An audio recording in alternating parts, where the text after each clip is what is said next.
mananatiling nakakakulong si dating Philippine President Rodrigo Duterte makaraang katigan ng International Criminal Court Appeals Chamber ang naunang desisyon ng pre-trial court na may jurisdiksyon ang ICC sa kasong isinampa laban sa dating Pangulo. Si Duterte, na mahigit isang taon nang nasa kustudiya ng ICC, ay nahaharap sa 3 bilang ng crimes against humanity kabilang ang murder at attempted murder.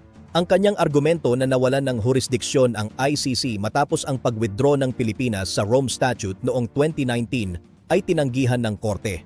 Malugod na tinanggap ng human rights groups ang desisyon bilang hakbang tungo sa pananagutan. Pero iginiit pa rin ng mga kaalyado ni Duterte na walang kapangyarihan ang ICC dahil sa soberanya ng Pilipinas. Ang mga krimen sa kampanya kontra droga ay naganap habang kasapi pa ang Pilipinas sa Rome Statute. Ang pag-withdraw ng bansa ay hindi nag-aalis ng jurisdiksyon sa mga krimeng naganap bago ang petsang iyon.